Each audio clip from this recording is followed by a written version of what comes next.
for those of you who are taking both class and lab, you have two biogeography assignments this week. Sorry, you got a biogeographer for a professor this semester, so you get both, but I hope you find value in both.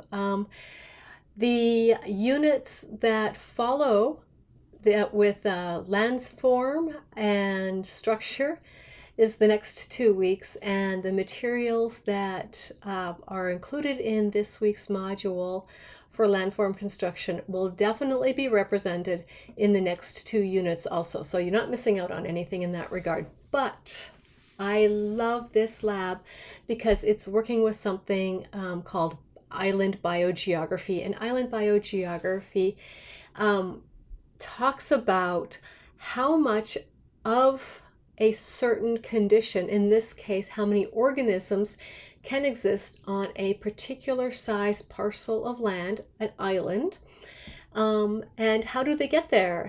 What's the rate of immigration and emigration into that island? What is the stable volume of diversity that you're going to get on that island? Now, the unit and the lab allows us to recognize how that changes when the land size, the island size increases and decreases. When the island is further or closer to the mainland, we can see rates of immigration and emigration change, and we can hypothesize why, based on trajectory and ability to reach an island based on its size and distance. But we're also going to look at the different climatic characteristics. So what would be the expectations of a cold island that's large versus a small island that's temperate or tropic? Will we get similarities in diversity in a larger island that's further north than a tiny island close to the equator, things like that. So again, as I said, for those of us who are also in the lecture, this kind of recognition we can play out and use in different aspects of our career. So I had used the example of a school teacher and a business student before.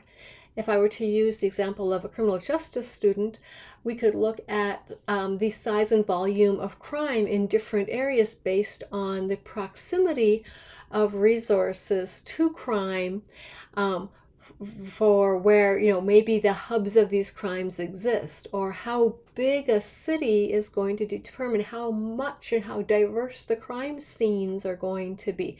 So if you've got a bigger city, one would recognize that you're going to get more crime. Absolutely. That means you're going to need more people operating in minimizing that crime, or at least managing social systems that will minimize that crime, that sort of thing. So very transferable again to your areas of interest, to your majors. If you want to talk about how it's transferable, give me a shout and we can talk about it this week. Hopefully you're going to enjoy this lab. For me, it's kind of fun. It's like one of those games that we had when we were little kids. So maybe I'll take you back to when you're a younger person. All right, enjoy your week and enjoy this lab.